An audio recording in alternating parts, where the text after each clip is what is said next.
Je vais vous entretenir sur un sujet qui est vital. Je dis bien vital pour chacun de nous. Ceux qui ne sont pas ici, vous irez les voir, vous leur direz, va écouter ça, tu as besoin d'entendre ça. J'ai cette conviction que ce sujet, il est vital. Et ce sujet est comment entendre la voix de Dieu. On entend toutes sortes de choses. Mais mon expérience à moi, c'est ce que je vais vous raconter. Comment j'entends la voix de Dieu. Quand j'ai eu ce sujet-là, j'ai commencé à regarder un peu, et puis je trouvais des études qui étaient faites, puis là, on entend la voix de Dieu, 1, 2, 3, 4 points, mais j'ai dit, c'est du n'importe quoi. C'est pas de même qu'on entend la voix de Dieu. C'était du n'importe quoi. Comme quoi, il y a beaucoup de n'importe quoi sur Internet. Faites attention. Alors, il y a de nombreux croyants qui affirment ne pas entendre la voix de Dieu. Heureusement, le problème n'est pas du côté de Dieu. Amen. Parce que Dieu parle, Dieu nous parle. Et on peut en avoir l'assurance. Il y a 2 raisons pour lesquelles on ne peut pas entendre la voix de Dieu. La première, c'est que nous sommes sourds, nous sommes malentendants, pour ceux qui aiment mieux ça, ou nous sommes pas dans la pièce, vous n'êtes pas dans la pièce avec moi. C'est les 2 façons qu'on ne peut pas entendre. Et c'est la même chose avec le Seigneur. Par contre, ce n'est pas parce que nous sommes sourds spirituellement que nous ne l'entendons pas, c'est parce qu'on n'est pas dans la même pièce que lui pour l'entendre. Et la pièce pour l'entendre, ça s'appelle la parole de Dieu. Si vous n'êtes pas plongé dans la parole de Dieu, vous n'entendrez pas le Seigneur. Ce que vous allez entendre, c'est vos sentiments, c'est vos pensées, c'est n'importe quoi d'autre, mais ça ne sera pas le Seigneur. Si vous voulez entendre Dieu, il faut se plonger dans la parole de Dieu. Donc, pour entendre Dieu, il faut prendre le temps de s'asseoir, puis il faut prendre le temps de lire notre Bible, qu'on appelle aussi la parole de Dieu. Il faut passer du temps dans la parole de Dieu. Et ces 2 éléments sont primordiaux. 2 femmes, une qui s'appelle Marthe, qui est active et préoccupée par le service, et l'autre qui s'appelle Marie, qui est assise aux pieds de Jésus, qui l'écoute. Elle est là en train de l'écouter. Regardez ce que Jésus a dit à Marthe à propos de Marie, qui prenait le temps de s'asseoir et de l'écouter, alors que Marie, ce qui était important pour elle, fallait que les choses se fassent. Le Seigneur était dans ma maison, on ne pouvait pas passer à côté. Dans Luc 10, 42, Jésus va dire à Marthe, « Marie a choisi la meilleure part et personne ne la lui enlèvera. » Elle a choisi la meilleure part. La meilleure part, c'est d'être en train d'écouter le Seigneur Jésus, au-delà de toutes nos activités qu'on peut avoir à faire. La meilleure part pour nous, c'est de prendre le temps de s'asseoir, c'est de demander au Seigneur de nous parler et de l'écouter, de prendre le temps de l'écouter. Et on va voir un petit peu plus loin comment on fait ça. Jésus a dit dans Jean chapitre 10, verset 27, « Mes brebis entendent ma voix, je les connais et elles me suivent. » Donc Jésus n'a pas dit que mes brebis n'écoutent pas ma voix. Il n'a pas dit non plus que mes brebis n'entendent pas ma voix, elles sont sourdes. Il a dit, mes brebis écoutent ma voix. Ce qui signifie que les brebis entendent la voix du Seigneur. Quelqu'un dit, ah oui, mais je n'entends pas ta voix. Ça, on en parle tantôt. Vous savez, communiquer, c'est vital. C'est vital pour notre survie, c'est vital pour nous. Les gens qui sont sourds et muets ne pouvaient pas communiquer avec la parole. Ils ont donc développé le langage des signes pour pouvoir communiquer ensemble. Avec toutes sortes de signes, ils sont capables de se comprendre. Et les gens qui ont la parole sont capables de leur parler lorsqu'ils apprennent le langage des signes. C'était important de communiquer. Même une personne qui est née sourde, aveugle et muette, elle est drôlement handicapée. Mais les gens qui sont avec cette personne-là ont trouvé des moyens de communiquer avec elle. Parce qu'on ne peut pas vivre sans communiquer. On ne peut pas vivre sans communiquer les uns avec les autres. On ne peut pas vivre sans communiquer avec Dieu non plus. C'est impensable. c'est un besoin, on a besoin de communiquer. On ne peut pas être un croyant et ne pas entendre Dieu nous parler. Ça ne se peut pas. Ça ne se peut pas. On ne peut pas être un croyant et ne pas communiquer non plus avec Dieu. Les deux ne vont pas ensemble. Les Israélites qui s'étaient détournés de Dieu s'étaient fait des idoles. Alors, ils tentaient, vous voyez comment la communication est importante, ils tentaient de communiquer avec leurs idoles. C'est dans Michée, je pense. Il décrit ce que l'ouvrier fait. Avec son ciseau, il est en train de façonner une idole, soit dans la pierre, soit dans le bois. Il est en train de la sculpter. Après ça, il la met là, puis il dit « Parle-moi ». Mais jamais elle va y parler. C'est lui qui l'a fait.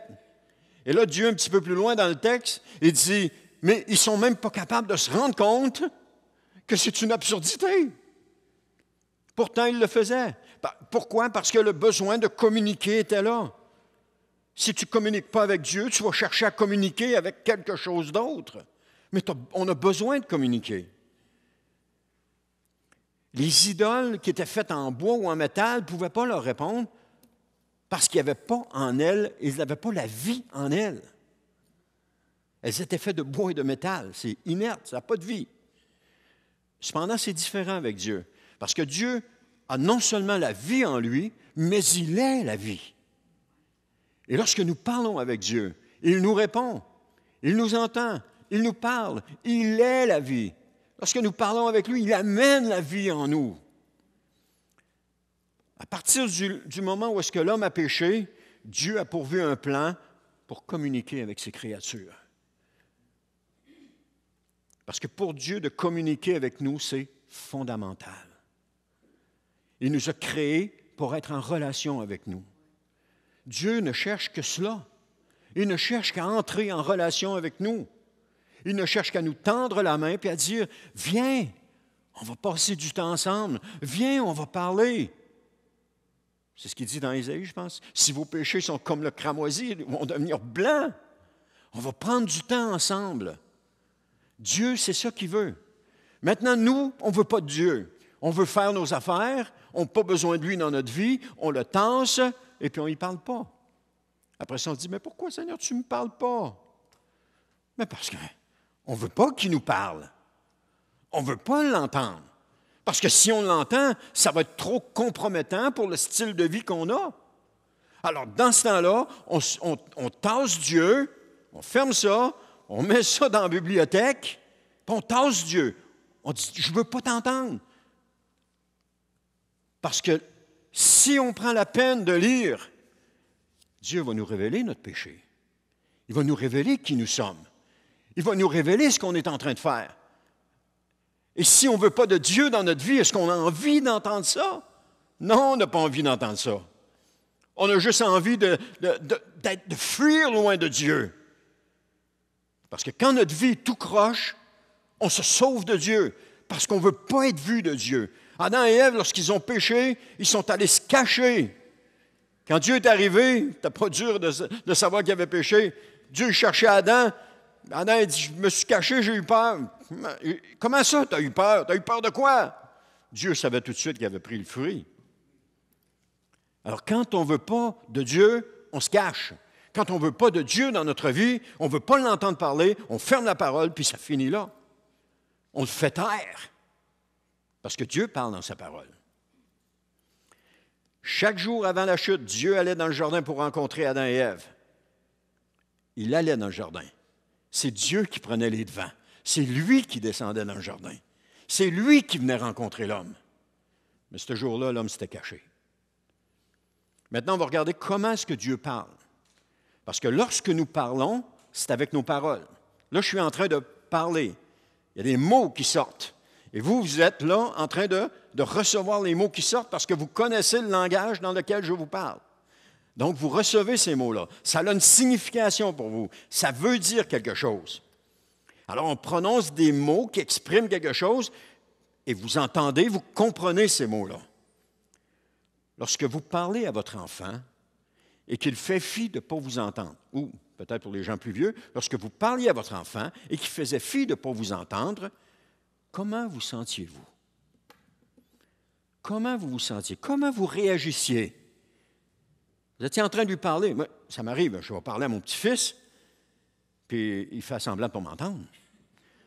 Ah! Je l'aime beaucoup. Je l'aime beaucoup. Mais j'y répète. Eh oh! Eh oh! Je t'ai parlé. Quoi? Il a fait semblant de ne pas m'entendre. C'est la même chose qui se passe avec Dieu, avec nous. Lorsqu'on fait fi de ne pas l'entendre, lorsqu'on ne veut pas l'entendre, ça fait le même sentiment. Dieu, ça l'attriste. Parce qu'il nous a tout donné. Il nous a tout donné ce qu'il y avait de plus précieux. Et là, nous, on fait fi de ne pas l'entendre, puis j'en reviens pas. Le même sentiment qui est en Dieu, le même sentiment que vous aviez ou que vous avez pour vos enfants qui font fi de ne pas vous entendre, c'est le même sentiment qui est en Dieu à votre égard. La même chose. Il n'y a rien de différent.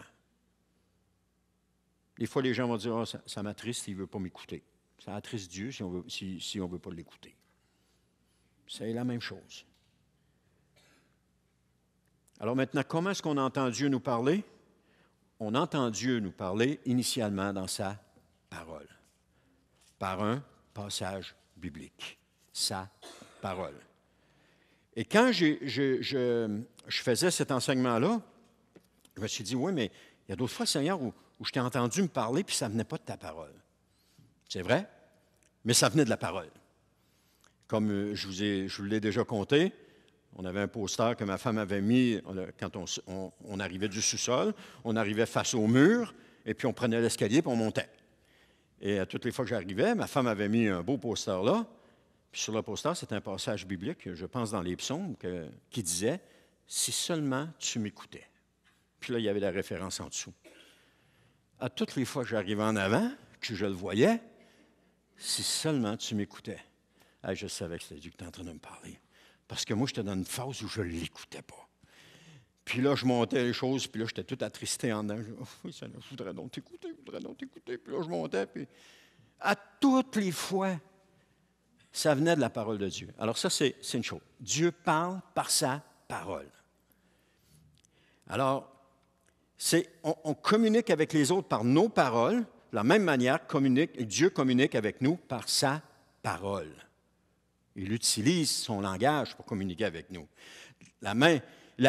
Parce que la Bible est la parole de Dieu. Jésus est venu, on l'appelle Jésus, est le plus grand des prophètes. Le prophète parlait de la part de Dieu. Jésus est la parole de Dieu. Jésus est le roc. La parole, c'est Jésus. La parole, c'est le roc. Le roc, c'est Jésus. C'est tout attaché ensemble, tout ça. Amen. Alors, il y a dans ce livre-là, aussi, sa parole, elle est complète. Il n'y a rien à y ajouter. Ce que Dieu a déclaré dans sa parole, elle est complète. Et dans ce livre-là, il y a tout ce dont vous avez besoin d'entendre pour votre vie. Mais pour entendre Dieu dans sa parole, il faut la lire. Il faut prendre le temps, tout comme Marie, de s'asseoir au pied de Jésus puis de l'écouter. S'asseoir au pied de Jésus, c'est prendre sa parole et c'est de la lire. Et là, on entend Jésus nous parler. L'apôtre Paul témoigne dans l'Épître aux Romains, quand j'ai vu ça, j'ai dit « Oh, Seigneur, c'est tellement bon ». L'apôtre Paul témoigne dans l'Épître aux Romains pourquoi il est allé prêcher l'Évangile là où le nom de Christ n'avait pas été encore répandu. On voit dans les actes, à un moment donné, on voit dans les actes quand Paul, sur le chemin de Damas, il reçoit la révélation de Christ. Ensuite de ça, à Damas, il y a Ananias qui va le voir. Dieu a parlé à Ananias. Ananias va le voir. Il lui impose les mains. Ensuite de ça, nous revoyons Paul à Antioche, alors que les anciens de l'Église sont là en train de leur imposer les mains, à Paul et à Barnabas, leur imposer les mains pour qu'ils partent en mission. Et là, ça ne dit rien de comment Paul a entendu la voix de Dieu pour partir. Est-ce que Paul a eu un rêve? Est-ce que Paul avait entendu? Comment est-ce qu'il a entendu la voix? Est-ce que c'est un prophète dans l'Église qui dit « Paul, tu dois partir en mission? » C'est pas mentionné. Mais Paul va le dire. Il va le dire dans l'Épître aux Romains, au verset 15, chapitre 15, pardon, le verset 21. Il va dire, « J'ai agi selon cette parole de l'Écriture. » Vous la comprenez, celle-là? Là? J'ai agi selon cette parole de l'Écriture. Et la parole disait, « Ceux à qui l'on n'avait rien dit de lui le verront, et ceux qui n'avaient pas entendu parler de lui le comprendront. » Ça, c'est une parole d'Ésaïe 52, 15. Alors, le fait que Paul choisit ou décide de partir en mission, c'est parce que Dieu, Jésus, lui a parlé à travers sa parole pour partir en mission. Il y a des gens qui ont reçu des paroles de prophètes qui sont passés dans l'Église, qui ont dit, le Seigneur t'appelle en mission, ils ont tout vendu, ils sont partis. Mais Jésus n'avait jamais dit ça. Il ne leur avait jamais dit ça dans sa parole. Il ne leur avait jamais parlé de ça auparavant. Ils sont partis comme ça, et quelques temps après, ils sont revenus, il n'y avait plus rien, et on recommence à zéro, on s'est trompé. On s'est trompé parce qu'on n'a pas appris à entendre que Dieu parle à travers sa parole. Et si maintenant, vous vous habituez à cela, vous vous préparez à cela, et que vous cherchez réponse à vos prières dans sa parole, vous allez voir tantôt comment on fait, vous allez toujours marcher sur du roc solide. Mais si vous obéissez à des rêves, à des pensées, à des sentiments, vous allez marcher sur du sable mouvant et vous allez vous enfoncer. C'est ça qui va se passer. Le roc, c'est Jésus. Jésus, c'est la parole de Dieu. La parole de Dieu, c'est mon roc. Je m'appuie dessus et je n'ai pas crainte de m'enfoncer. Amen. Alors, il n'a pas agi selon un rêve, il n'a pas agi selon un désir, il n'a pas agi selon une pensée, il n'a pas agi selon ses sentiments, il a agi selon une parole des Écritures. Puis c'est lui-même qui le dit. Alors, vous voulez une direction dans votre vie? Lisez la Bible. Vous voulez un encouragement de Dieu dans votre vie? Lisez la Bible. Vous voulez entendre la voix de Dieu? Lisez la Bible.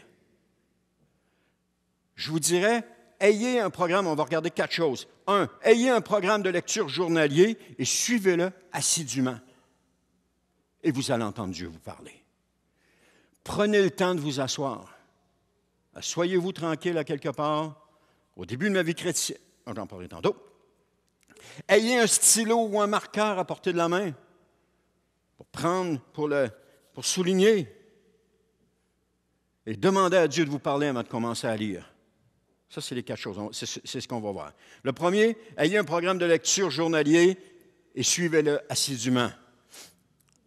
Lorsque je suis né de nouveau, dans l'église où on était, au Carrefour chrétien de la capitale, on avait un hebdomadaire qui sortait à chaque semaine. Et en arrière de tout ça, il y avait les passages à lire pour la semaine.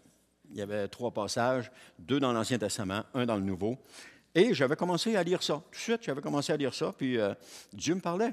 Dieu parlait, oui, il parlait beaucoup. Des fois, tout mêlé à travers mes sentiments, mais j'étais un bébé, je commençais. Mais je m'étais engagé, mais je m'étais mis à lire cela, et puis à passer du temps dans la parole, puis à marquer. Ma première Bible, je ne l'ai plus malheureusement, on l'a volée, mais elle était colorée de toutes sortes de couleurs. Je prenais un premier marqueur qu'il y avait, puis il y avait du jaune, il y avait du rose, il y avait du vert, il y avait du bleu, mais tout ce qui était marqué, c'était ce que Dieu m'avait dit. Et donc, quand je tournais une page, je tombais sur quelque chose que Dieu m'avait dit. Je tombais dessus. Et je me rappelais ce que Dieu avait dit à ce moment-là. Donc, au fur et à mesure de votre lecture, vous allez voir comment Dieu va vous parler à propos de sujets précis dans votre vie.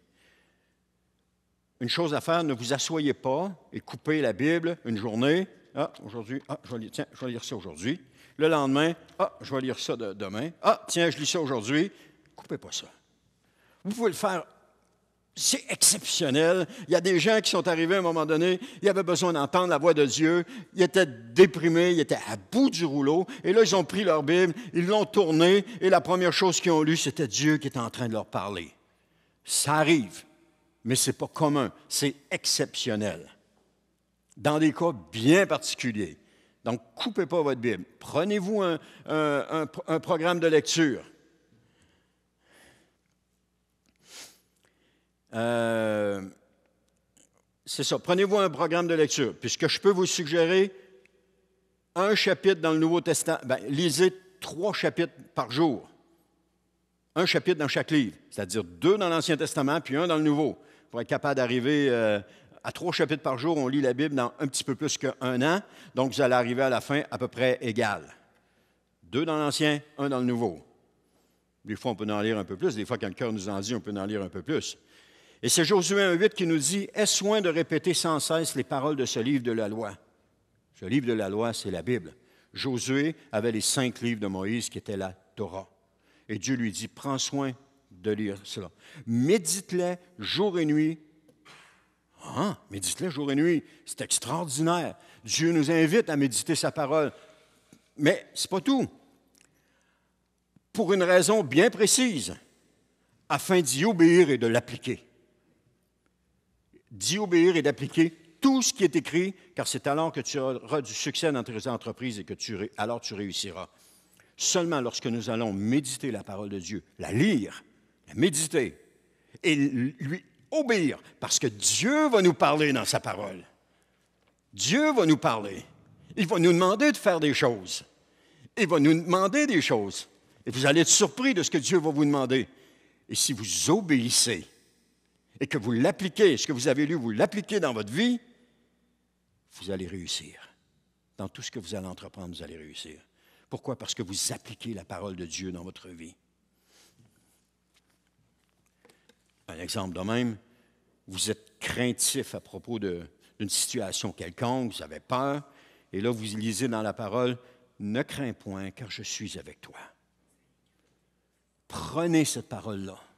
Dans le moment où vous êtes craintif, vous avez peur, vous avez décidé de lire la parole, vous avez dit, « Seigneur, parle-moi aujourd'hui. » Et dans votre lecture quotidienne, vous arrivez sur ce passage-là, « Ne crains point, car je suis avec toi. » Vous le mettez en jaune, vous l'écrivez sur un post-it, puis vous le collez dans le miroir de votre salle de bain ou dans votre chambre, une place que vous allez le voir. Puis à toutes les fois que vous commencez à être craintif, tu dis, non. Le Seigneur me dit, ne crains point, car je suis avec toi. Seigneur, tu es avec moi. Vous mettez la parole vous obéissez à la parole et vous la mettez en pratique. Et qu'est-ce que ça va faire? Les craintes vont partir. Complètement partir. Il y a un combat spirituel qui est là. La foi, ce n'est pas quelque chose qui vient dans les nuages. La foi, c'est de croire la parole de Dieu et de la mettre en pratique. C'est ça, la foi. Je crois la parole de Dieu, puis je la mets en pratique. Je peux croire Dieu, je peux croire en Dieu, mais quand ça vient le temps de le mettre en pratique, on vient de gagner, on vient de faire un pas supplémentaire dans la foi. C'est ça, la foi. Je me souviens, ça doit dans les années 90, à la polyvalente de l'ancienne Lorette, on a 3 de nos enfants qui sont là à ce moment-là, et il y a une épidémie de méningite. Tous les jeunes dans l'école ont la méningite, puis là, pas toutes, mais une grande partie, mais là, on va vacciner tout le monde. Alors, moi, à ce moment-là, je lis ma parole, le matin, je lis ma parole, et puis ça me dit, c'est 10 000, j'arrivais dans ce moment-là où je lisais ma parole, et ça me dit, si 10 000 tombent à ton côté, tu ne seras pas atteint. J'ai su ce matin-là que Dieu est en train de me parler à propos de la vaccination de la méningite. J'ai dit aux enfants, pas besoin de vous faire vacciner. Si 10 000 tombent à votre côté, vous ne serez pas atteints. Vous ne serez pas atteints. Il n'y en a pas un qui a été vacciné, puis il n'y en a pas un qui a été atteint. Puis même que ça se transmet par... Denis Michel jouait au football, et puis les gars prenaient toute la même gourde, puis il y en a qui collaient les lèvres dessus, puis il y en a d'autres qui ne collaient pas, blablabla. Ils prenaient toute la même gourde. Là, ma femme a vu ça, elle a dit, Denis Michel, ouais, au moins, prends pas la gourde. Mais ils n'ont pas été touchés. Personne, les 3 qui étaient là, j'avais 2 filles et un garçon, les 3 n'ont pas été touchés du tout. Pourquoi j'ai mis la parole de Dieu en pratique à ce moment-là? Et ça, c'est juste un exemple. Il y en a plein d'autres exemples que j'ai. Dans Psaume 1,2, il dit « Toute sa joie, il la met dans la loi de l'Éternel. » Sa Bible, qu'il médite jour et nuit. Il lui pense. Il s'endort. Vous savez ce que j'ai réalisé? C'est que je passais plus de temps à lire des posts sur les réseaux sociaux qu'à lire ma Bible. Quand je vous disais tantôt qu'on dort, Internet, c'est un excellent somnifère spirituel, je peux vous le dire. Je me suis aperçu que je lisais plus de posts sur Telegram que je pouvais lire ma Bible. Là, j'ai dit, oh, non, là, il y a de quoi qui ne va pas. J'ai enlevé Telegram sur mon téléphone, j'ai enlevé Twitter sur mon téléphone, j'ai enlevé Facebook sur mon téléphone, je les ai enlevés sur ma tablette. J'ai dit, je ne vais plus là-dessus. Je vais prendre la parole de Dieu. Je vais prendre la parole de Dieu, puis je vais me concentrer dans la parole de Dieu. Et là, Dieu a recommencé à me parler. Là, j'ai recommencé, j'ai mon crayon, j'ai une autre Bible, puis celle-là. Puis là, j'ai mon crayon jaune, là, puis Dieu a commencé à me parler. Et c'est tellement bon. Je revis. Je revis parce que Dieu me parle. Quand Dieu nous parle, on revit. Quand Dieu ne nous parle pas, c'est mort. Il n'y a pas de vie. Mais quand Dieu nous parle, on revit, on entend, on reçoit la parole de Dieu. Et puis, oh Seigneur, tu es tellement bon. Il parle à propos de toutes sortes de choses dans ma vie. Et je ne reviendrai pas là-dessus. Je ne reviendrai pas sur ces choses-là. Alors, si vous voulez vous réveiller spirituellement, mettez de côté les réseaux sociaux, puis concentrez-vous dans votre Bible. Parce que sur les réseaux sociaux, Dieu va peut-être vous parler à travers un verset de temps en temps que quelqu'un va mettre, c'est vrai. Mais si vous voulez une relation profonde avec Dieu, prenez votre Bible. Amen. Hein? Prenez votre Bible. Lisez-la.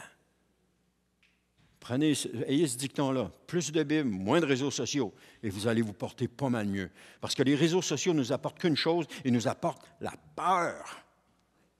Tout ce que là nous fait peur. On a peur de l'avenir, on a peur d'un voisin, on a peur de toutes sortes de choses. C'est ça que ça fait. Et là, vous dites, oh, comment ça, tu ne me parles pas, Seigneur? Seigneur, il a juste envie de dire, écoute, je ne te parle pas parce que tu ne lis pas ma parole. C'est pour ça que je ne te parle pas. Ensuite, prenez le temps de vous asseoir.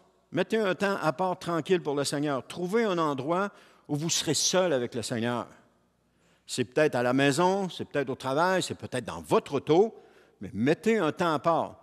Ah, mais moi, j'écoute ma Bible audio quand je conduis. Non, non!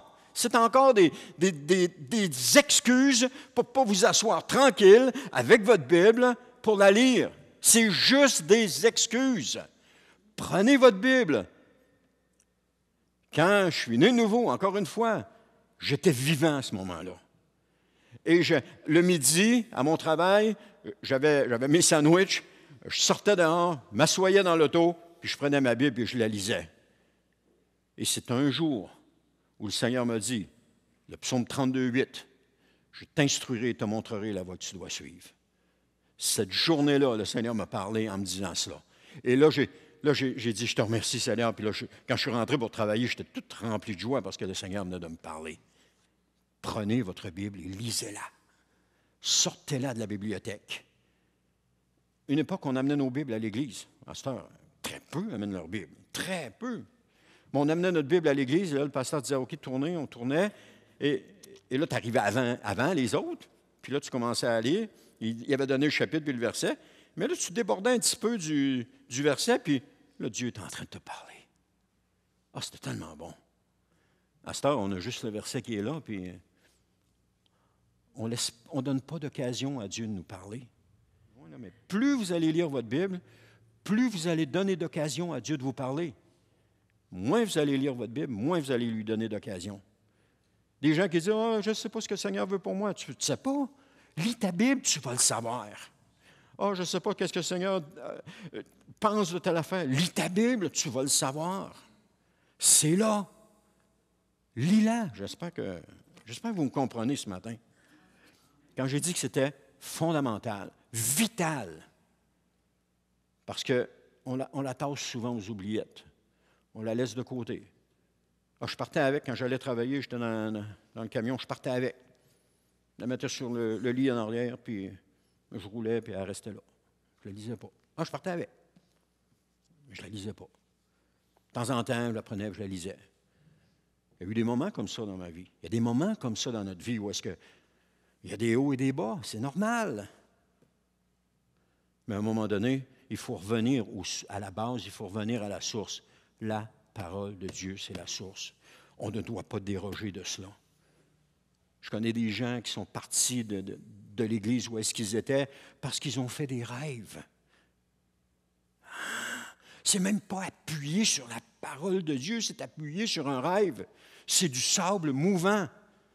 Un rêve va venir confirmer ce que Dieu est en train de vous dire dans sa parole. Un prophète va venir confirmer ce que Dieu est en train de vous dire dans sa parole. Un frère ou une sœur va vous parler de quelque chose, Dieu va se servir de ce frère ou cette sœur-là pour confirmer ce qu'il est en train de vous dire dans sa parole. Et pas le contraire. Jamais le contraire. Jamais. On ne part pas en mission parce qu'un prophète nous a dit de partir en mission. On part en mission parce que le Seigneur nous a parlé dans sa parole et qu'on en a la conviction. Mais quand il t'arrive une nouvelle de même, là, tu te poses la question, tu te dis, Seigneur, c'est-tu vraiment ça que tu veux? Et là, tu te poses la question parce que là, ça a réveillé quelque chose en toi. Là, il arrive un prophète à l'Église et le prophète dit, écoute, j'ai une parole pour toi, le Seigneur t'appelle en mission, fais ce qu'il te demande, vas-y. Là, c'est correct, parce qu'il vient confirmer ce que vous avez déjà reçu dans la parole de Dieu. Et là, vous faites un rêve qui vient encore appuyer ce que vous avez déjà reçu dans la parole de Dieu. Mais jamais, jamais, jamais, jamais le contraire. Un rêve n'est jamais directionnel. En tout cas, en ce qui me concerne, il n'est jamais directionnel. Il a toujours été, regarde la situation dans laquelle tu es. Regarde l'Église dans laquelle elle est. C'est comme ça, ça a toujours été ça. Je t'ai fait un à propos de l'Église cette semaine et je me réjouissais. Je me réjouissais. Le Seigneur disait, regarde l'Église, elle est comme ça.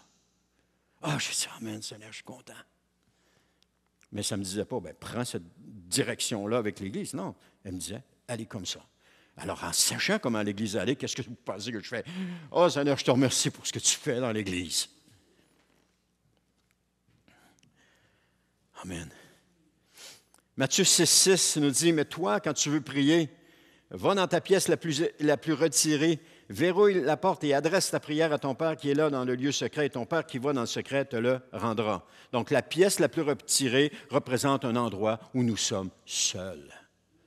Ah, moi, j'amène ma Bible, je la lis au restaurant. Ça parle, il y a la musique. Oui, mais je suis capable de me concentrer. Hein? Tu peux lire au restaurant, il n'y a pas de problème. Tu peux entendre la voix de Dieu. Mais tu vas être beaucoup mieux si tu es dans un endroit retiré, tranquille. Parce que tu vas pouvoir pleurer quand le Seigneur te touche. Tu vas pouvoir élever la voix à haute voix quand tu vas être à bout, puis tu vas dire, Seigneur, je ne suis plus capable, j'ai besoin de ton aide. Au restaurant, tu ne seras jamais capable de le faire. Parce qu'il y a trop de monde autour de toi. Tu ne peux pas le faire. C'est communiquer. La Bible nous permet de communiquer. Mais vous pouvez le faire. Vous pouvez le lire au restaurant, il n'y a pas de problème. Amen. Alors, vous êtes préoccupés par vos finances. Vous avez prié, demandé au Seigneur de vous parler. Vous prenez votre Bible là où vous êtes rendu, dans votre lecture. Vous continuez votre lecture et vous arrivez sur le passage de Genèse 45, 11 qui dit « Et là, je pourvoirai tes besoins pour que tu ne restes pas sans ressources, toi, ta famille et tout ce qui t'appartient. » Vous venez de prier le Seigneur de vous parler à propos de vos finances. Et là, vous arrivez sur ce passage-là. C'est là qu'il faut faire les liens, là. C'est là qu'il faut attacher ça, puis ficeler ça ensemble, puis dire 1 plus 1, ça fait 2. J'ai prié le Seigneur de me parler, je suis dans ma lecture, et le Seigneur me parle sur ça à ce moment-là. Wow! Et là, on prend cette promesse-là. On la prend. Ça dit, et là, je pourvoirai tes besoins. Je dis, Seigneur, je te remercie. Je n'ai pas à craindre pour mes finances, tu vas pourvoir à mes besoins. Je n'ai pas à avoir peur pour mes finances, tu vas pourvoir à mes besoins. Puis il dit, tu ne resteras pas sans ressources, donc Dieu va s'occuper de toi. C'est ça qu'il est en train de dire. Et puis il dit, non seulement toi, mais ta famille, puis tout ce qui t'appartient. Ça va au-delà de juste ton toit, ça va toute ta famille puis tout ce qui t'appartient, je vais les bénir. Si tu me fais confiance, bien entendu. Si tu as la foi, Dieu a parlé. Maintenant, on peut se revirer de bord et dire, ah, mais non, je ne crois pas ce que tu es en train de dire, Seigneur. Non, ce n'est pas pour moi. C'est sûr que c'est ta voix. Mais à un moment donné, quand Dieu confirme, généralement, quand Dieu confirme par 2 ou 3 sources, il n'y a plus de doute. À un moment donné, je l'ai compté hier soir, je pense. À un moment donné, le Seigneur me parle sur un sujet, et là, tout de suite, la peur monte. Ah oui, mais Seigneur, qu'est-ce que je vais faire? Comment je vais y arriver? C'est quoi qui va se passer? Là, il y a toutes ces interrogations-là qui montent. Et là, mon écran d'ordinateur est ouvert, je me tourne, puis il y a un petit encart sur le côté, puis il y a une phrase qui dit « Trusting God ». Fais confiance à Dieu. J'ai dit, OK, Seigneur, je n'ai pas été plus loin que ça, je savais que Dieu me parlait. Dieu venait de me parler dans sa parole, la peur, la crainte a monté, puis il dit, Trusting God. J'ai dit, OK, Seigneur. Parfait. Je le fais. Est-ce que la crainte et la peur ont disparu tout de suite? Non, ils ont resté là. Parce que la foi, c'est de croire en la parole de Dieu puis de la mettre en pratique. Alors, je l'ai mis en pratique. Je le fais. Je ne m'astine plus avec le Seigneur. Avant, je me suis même astiné pendant des années. Va au collège biblique. Oh non, je ne vais pas au collège biblique. Va au collège biblique. Oh non, je ne suis pas capable d'aller au collège biblique. Je n'ai jamais fait de gros travaux. Va au collège biblique. Oh non, non, non, non, non. Il n'arrête pas, le Seigneur. Là. Une chance qu'il n'arrête pas. Finalement, qui capitule entre les deux? C'est moi qui ai capitulé. J'ai dit, OK, Seigneur, je vais y aller. À la première année, je pétais des scores. J'en revenais pas. J'ai même eu une mention spéciale parce que j'avais pété des scores. Wow! Si j'avais écouté 3 ans auparavant, j'aurais été rendu plus loin. Mais non, c'est pas pour moi, c'est pas pour moi. Mais je le savais, Dieu me parlait dans sa parole. Mais non, je n'obéissais pas. Alors je disais, il faut faire des liens, il faut ficeler ça ensemble. Vous avez un besoin, vous priez le Seigneur, et la parole vous parle sur votre besoin. Vous attachez ça ensemble et vous dites, Seigneur, tu es en train de me parler. Puis si vous n'êtes pas sûr, Seigneur, montre-moi que tu es en train de me parler parce que là, je ne suis pas sûr. Je suis en train d'apprendre. Je veux juste, Seigneur, être sûr que tu me parles. Parce que des fois, Dieu va demander des choses qui sont exceptionnelles, là, où est-ce qu'on a vraiment besoin d'avoir soit une pleine confiance en Dieu, soit d'aller chercher des réponses.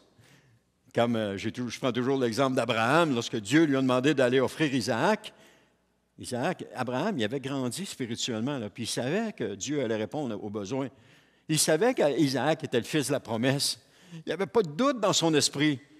Il devait trouver ça bizarre que Dieu lui demande de l'offrir, mais non, c'est correct. On se lève, on ramasse, on y va. Puis quand Isaac pose des questions, inquiète-toi pas, Dieu va pourvoir. Alors Isaac, je pense qu'Isaac savait, Abraham savait que ce ne serait pas Isaac qui serait sacrifié parce qu'il savait qu'Isaac était le fils de la promesse et que Dieu voulait juste mettre la foi d'Abraham en application, voir jusqu'où Abraham allait aller. Est-ce qu'il allait m'écouter ou il n'allait pas m'écouter? C'est ça quand Dieu nous demande quelque chose. Est-ce que tu vas m'écouter ou tu ne m'écouteras pas? Et chacune des épisodes dans notre vie où Dieu nous demande des choses et qu'on n'écoute pas, nous amène à un moment donné à finir par obéir. Parce qu'il y a des fois on écoute, des fois on n'écoute pas. Des fois on écoute, des fois on n'écoute pas. Puis à un moment donné, ça nous amène à obéir. Et là, on commence à comprendre la mécanique spirituelle, disons-le comme ça, de Dieu qui nous parle dans sa parole. Et que là, on commence à écouter. Et puis là, on ne pose même plus de questions. On fait ce qu'il nous demande. Ça, c'est la maturité chrétienne. Quand tu ne poses plus de questions, tu le vois, tu dis, Seigneur, c'est ça que tu veux. Tu ne poses plus de questions, tu y vas, puis tu le fais. Ça, c'est la maturité chrétienne. On dira que quelqu'un est mature lorsqu'il est capable d'agir de cette façon-là. Et Paul était quelqu'un de mature, on l'a vu tantôt dans Romains. Il dit, j'ai reçu cette parole-là.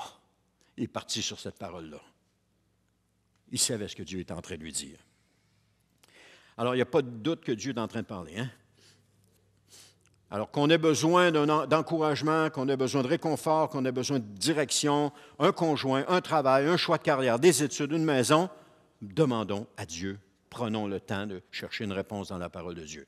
C'est sûr, à un moment donné, il y a des choses qu'on peut faire qui ne sont pas nécessairement que Dieu va quand même bénir. Parce que quand on est parti puis qu'on a acheté la maison à Métabéchouane, je n'avais pas de parole de Dieu pour le faire. J'avais juste un désir. Je voulais une autre maison. Mais je n'étais pas obligé de partir d'où est-ce que j'étais. Et Dieu ne m'avait pas parlé de partir. Mais Dieu a quand même béni. Mais quand j'étais dans l'apprentissage d'apprendre à entendre la voix de Dieu, et que là, je voulais une autre auto, là, je me suis planté d'aplomb. J'avais raconté à quelqu'un comment ça marche. Hey, j'ai dit au Seigneur que je voulais une auto, puis là, je commence à chercher une auto. La personne me regarde et dit je pense pas que c'est de même que ça marche. Oui, c'est de même que ça marche. C'est certain que c'est de même que ça marche. Hey, j'étais sûr de moi, là. Je me suis planté. Mais j'ai appris. J'ai appris. Après ça, on écoute. Quand le Seigneur parle, on prend. Après ça, bon, il y a d'autres choses. Des fois, on a acheté un triplex à un moment donné, puis je n'ai pas demandé à Dieu pour le triplex. Dieu a quand même béni. Lorsqu'on l'a vendu, il a quand même béni. Mais tout le temps que je l'ai eu, ça a été une préoccupation, que je n'aurais pas eu besoin d'avoir cette préoccupation-là. Parce que moi, je disais, dans mes temps libres, je vais pouvoir rénover. Mais ce n'était pas dans mes temps libres. C'était quand le locataire appelait et qu'il disait, j'ai un bris de tuyau dans le logement. Ah, mais là, tu ne peux pas y aller. Il y a un tuyau qui coule, tu n'as pas le choix, il faut que tu y ailles. Des affaires de même. Des locataires où est-ce que l'autre en haut fait du bruit, l'autre en bas se plaint, puis je n'aurais pas eu besoin de ça. Je m'en suis rendu compte après. Dieu a quand même été gracieux là-dedans. Et ça m'a appris qu'à l'avenir, Denis, demande au Seigneur. Alors, je veux juste vous encourager. Je ne partirai pas d'ici tant que le Seigneur ne me dira pas. Je vais rester attaché s'il faut que je reste les doigts dans le tapis, que je tire les fils. Je vais rester dedans. Je ne pars pas tant que le Seigneur ne me dit pas de partir. Alors, soyez encouragés par cette parole pour certains et soyez découragés pour d'autres. Mais c'est comme ça. Maintenant, je dis que Dieu parle dans sa parole. Il est possible que vous lisiez un livre chrétien et que Dieu vous parle dans ce livre chrétien-là. Mais s'il vous parle dans le livre chrétien, parce que je l'ai aussi expérimenté, ça va être un verset biblique qui va vous parler et non pas un texte de l'auteur. À un moment donné, je lis dans un livre de John Bevere le texte de l'auteur. Paf, je pars là-dessus. Oh, c'est bon, Seigneur, tu es en train de me parler. J'appelle Anne, puis là, j'y déblatère tout ce que j'avais, puis là, je raccroche, puis non, c'était même pas Dieu qui me parlait. Ça a dégonflé. Aussi vite que ça a gonflé, aussi vite ça a dégonflé, puis je suis resté là avec le cœur tout chaviré là-dedans. Dieu ne m'avait pas parlé cette fois-là. Mais je suis sûr qu'il m'avait parlé. Alors, si vous lisez un livre chrétien, vous avez le droit de lire des livres chrétiens, mais Dieu va vous parler à travers un passage biblique et jamais à travers le texte de l'auteur. C'est la parole écrite de Dieu qui nous parle, pas un auteur à succès. Et c'est seulement, je vous lis mes notes, seulement et uniquement la parole de Dieu, la parole écrite de Dieu, la Bible. Le reste qui peut nous parler doit confirmer ce que Dieu nous a déjà dit dans sa parole. Et ça, il faut bien s'en souvenir. Entendre le Saint-Esprit dans notre cœur, ça demande certaines choses. D'être baptisé dans le Saint-Esprit, premièrement, de ne pas attrister le Saint-Esprit par notre désobéissance, puis ça demande la maturité. Alors, maintenant, le point 4, qui est le quatrième point le plus important. Et demandez à Dieu de vous parler avant de commencer à lire. Je vous le répète, ne coupez pas votre Bible au hasard, sauf dans un cas exceptionnel. Il y a une blague comme ça, hein? Le gars, il était dépressif, puis il est en train de lire sa Bible, et puis il voit que Judas est allé se pendre. Et là, il prend ça et dit, « Oh Seigneur, c'est ça que tu es en train de me demander. » OK. Il va se pendre, puis il manque son coup. Là, il revient dans sa Bible, il dit, « Seigneur, parle-moi. » Il tourne, et le Seigneur lui dit, « Va et repens-toi. »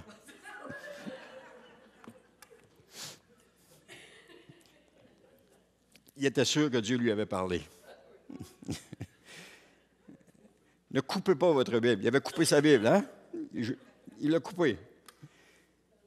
Coupez-la, mais sauf dans des cas exceptionnels. Je vous l'ai dit tantôt, vous êtes à bout, vous ne savez plus quoi faire, vous avez fini, vous avez désespérément besoin que Dieu vous parle. Et là, vous prenez votre Bible, puis vous dites, oh, je vais lire un passage aujourd'hui. Puis là, vous arrivez là-dessus, puis aïe, aïe, là, le Seigneur est en train de vous parler. Vous dites, ah, Seigneur. Et là, ça vous remet tout en vie. Mais c'était des cas exceptionnels. Ce que je disais, c'est ayez un programme de lecture structuré pour que vous suivez à chaque jour. Plus vous allez lire votre Bible, plus vous allez donner l'occasion à Dieu de vous parler. Et le contraire est aussi bon. Lisez 3 chapitres par jour dans 3 livres différents et vous allez voir que Dieu va vous parler. Vous allez aussi donner plus d'occasion à Dieu, c'est ça que je viens de vous dire. Hein? Laissez-moi vous dire que si vous prenez la peine de lire votre Bible chaque jour, 3 chapitres par jour, dans différents livres, il y a un réveil qui va prendre place dans votre vie. Vous allez recommencer à vivre. Premièrement, parce que vous allez vous nourrir de la parole de Dieu. Vous allez nourrir votre esprit de la parole de Dieu. Vous allez saturer votre esprit de la parole de Dieu. Et là, vous allez commencer à vivre. Vous allez commencer à sentir que Dieu est avec vous, que Dieu vous parle. Vous allez commencer à sentir une certaine assurance. Vous allez commencer à louer Dieu pour ce qu'il est en train de faire dans votre vie. Il y a un réveil qui va prendre place. Et plus que vous allez lire, plus que Dieu va vous parler. Ça va ensemble. Et vous allez aussi développer, il y a une soif de la parole de Dieu qui va s'installer en vous. Plus vous allez lire, plus vous allez vouloir lire. Vous allez tellement aimer entendre Dieu vous parler que vous allez vouloir qu'il vous parle à tous les jours. Vous allez vous asseoir, vous allez dire, Seigneur, parle-moi aujourd'hui. Parle-moi, j'ai besoin d'entendre ta voix. C'est trop bon quand tu me parles, Seigneur. Et je termine avec ceci. J'ai dit que Dieu parle initialement par sa parole. Et ça, c'est vrai. Mais faites attention à vos pensées et à vos sentiments. Par exemple, la phrase qu'on entend souvent, « Le Seigneur a mis sur mon cœur ». Ça vient d'où, ce qu'il a mis sur votre cœur? Où vous l'avez pris? Ça vient-tu de vos pensées? Ça vient-tu de vos sentiments? Ça vient-tu de vos désirs? Ou ça vient de la parole de Dieu? C'est ça qui est important. Des gens qui ne lisaient pas leur Bible et qui passaient leur temps à dire « Oh, le Seigneur a mis sur mon cœur ceci, le Seigneur a mis sur mon cœur cela, le Seigneur me parle de ceci. » Ils ne lisaient jamais leur Bible. Désolé, mais je ne peux pas croire ça. Là. Pour moi, ce n'est pas crédible. Ça n'a aucun appui solide, ce n'est que des sentiments. Comment est-ce qu'il l'a mis sur votre cœur? Est-ce que c'est un passage de la parole qui vous parle ou bien c'est un sentiment? Hein? Alors Dieu parle d'abord par sa parole puis il confirme par des choses externes, comme je vous ai dit tantôt. Un exemple. Et je sais que cet exemple-là va parler à quelqu'un. Je ne sais pas à qui, mais il va parler à quelqu'un. Vous lisez, vous êtes rendu dans Malachie, vous achevez de lire l'Ancien Testament, vous êtes content, ça a bien été, vous êtes rendu dans Malachie au chapitre 3, le verset 10, qui vous encourage à donner votre dîme. Alors, ça vous dit, apportez donc vos dîmes dans leur totalité au trésor du temple pour qu'il y ait des vivres dans ma demeure. De cette façon-là, mettez-moi à l'épreuve, déclare l'Éternel, le Seigneur des armées célestes. Alors vous verrez bien si de mon côté je n'ouvre pas pour vous les écluses des cieux et ne vous comble pas avec surabondance de ma bénédiction. En lisant cela, vous savez que Dieu est en train de vous parler à propos de la dîme et c'est à l'intérieur de vous. Vous savez qu'il est en train de vous parler. Mais vous avez des interrogations, vous avez peur de manquer d'argent, vous hésitez à obéir parce que c'est un pas de foi que Dieu vous demande, mais c'est légitime tout cela. La peur, la crainte, l'hésitation, c'est légitime. Et le même dimanche matin, vous vous présentez à l'église, vous arrivez, il y a quelqu'un qui vous parle, puis dans la conversation, la personne est en train de vous dire « Ah, tu ne sais pas ce qui m'est arrivé. J'ai commencé à donner ma dîme parce que le Seigneur me demandait de la donner. Ah, je suis béni, ça n'a pas de bon sens, ça n'arrête pas. » Là, tu dis « Oh, ben, là, il y en a un qui vous parle de la dîme comme le Seigneur venait de vous en parler. » Là, vous vous asseyez, et ce matin-là, dans la prédication, le pasteur est en train de parler de la dîme. Il n'y a plus de doute dans votre esprit. Là. Dieu est vraiment en train de vous parler. Là. Il est vraiment en train de vous dire quelque chose à propos de la dîme. Et là, vous dites, Seigneur, tu es vraiment en train de me parler.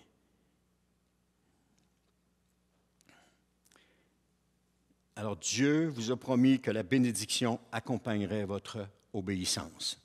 Là, il n'y a plus de doute pour vous, vous en êtes convaincus, vous savez que Dieu va bénir. Les circonstances ne sont pas là. Vous n'avez peut-être pas l'argent nécessaire, ou en tout cas, vous pensez ne pas l'avoir, parce que ça dépend toujours de comment on dépense.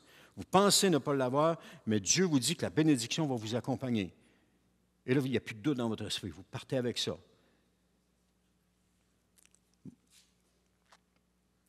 Aujourd'hui, le Seigneur parle à quelqu'un de la dîme. Je ne sais pas à qui il parle. Peut-être que c'est ici dans ces lieux, peut-être que c'est sur la caméra, je ne sais pas. Vous avez peur, vous êtes craintif, vous vous demandez plein de choses. Mais le Seigneur vous dit, parce que tu n'obéis pas, tu te prives de ma bénédiction. Parce que tu n'obéis pas, tu te prives de ma bénédiction. Et le Seigneur continue en disant, obéis, et tu verras ma bénédiction tomber sur toi. Obéis. Le secret dans la vie chrétienne s'appelle obéir. Parce que lorsque nous obéissons, c'est là qu'on voit la bénédiction de Dieu sur nous.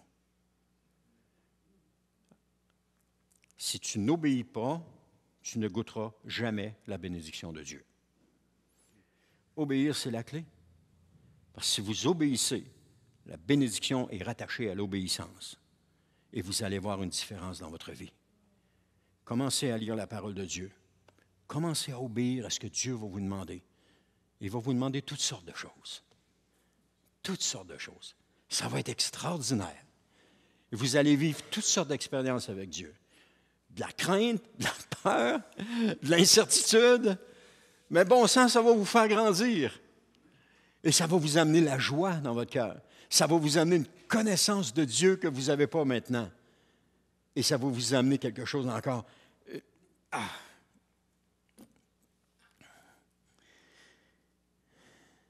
Amen. Amen. Vous savez, c'est une question de vie ou de mort. Une question de vie ou de mort. Nous vivons dans un monde où est-ce que Dieu nous a appelés à sortir de ce monde. Mais nous, on résiste à Dieu. On s'attache de plus en plus à ce monde. On ne veut pas le quitter, on ne veut pas le lâcher. Alors, ce qu'on fait, on fait des compromis dans notre vie. Alors, on marche un pied dans Dieu, un pied dans le monde, on s'en va de cette façon-là. Et qu'est-ce que Dieu a dit? Les tièdes, là, ce n'est pas les gens qui sont à moitié froid, à moitié chaud, là. Les tièdes, ce sont des gens qui sont indécis. Le monde, Dieu, le monde, Dieu, le monde, Dieu, qui ont un pied dans le monde, puis qui ont un pied avec Dieu. Le pied dans le monde, c'est qu'ils reçoivent, ils gobent tout ce que le monde. Ils sont assis devant la télévision, devant Internet, devant toutes ces choses-là, la semaine et le dimanche. Ils sont à l'église, ils sont tous bien habillés, ils sont tous beaux, ils sont tous bien peignés, ils ont tout un beau sourire, tout va bien, ils sont à l'église. Ça, c'est des tièdes. Et les tièdes, vous savez ce que Dieu dit à propos des tièdes? C'est dans l'Apocalypse. Il va les vomir de sa bouche. Alors, on a intérêt à prendre position. Le monde ou Dieu? Josué a dit, moi et ma maison, il dit, faites ce que vous voulez, mais moi et ma maison, nous servirons l'Éternel. On prend position pour Dieu. Moi et ma maison. On a décidé on irait avec Dieu, coûte que coûte. Qu'importe ce que ça va coûter, qu'importe comment ça va, qu'est-ce que ça va faire, on va avec Dieu. Prenez cette décision ce matin, parce que c'est une question de vie ou de mort. Il y a des chrétiens qui pensent, il y a des gens qui viennent dans des églises, qui pensent qu'ils sont sauvés parce qu'ils viennent dans une église, mais qui obéissent zéro à ce que le Seigneur parle, qui ne lisent zéro leur parole de Dieu, et pire que ça encore, qui gardent du péché dans leur vie. Ils pensent qu'ils sont sauvés. Oh, alléluia, je vais au ciel. Ils chantent des chansons, ils ont les bras en l'air, ils chantent des chansons. Désolé, mais la vérité doit être dite. Si vous avez un pied dans le monde, vous êtes extrêmement à risque. Un pied dans le monde puis un pied dans le Seigneur, vous n'êtes pas juste à risque, vous allez périr. Il faut avoir les deux pieds dans le Seigneur. Les apôtres ne marchaient pas, les apôtres ne marchaient pas dans un pied dans le monde puis un pied dans le Seigneur. Il y avait les deux pieds dans le Seigneur. Alors je vous encourage, frères et sœurs, accrochez-vous à Jésus. Accrochez-vous à lui. Faites ce qu'il vous dit. Amen.